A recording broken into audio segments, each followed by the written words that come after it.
As a nurse, what has surprised me the most when a patient took off their clothes?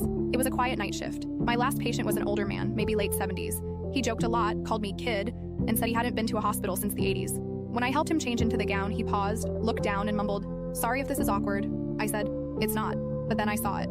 His chest, back, and arms were covered in old, deep scars, dozens of them. I asked if he'd been in a bad accident. He shook his head. Worse, my father. He told me bits and pieces. How he ran away at 15. How he lied about his age to join the army just to escape.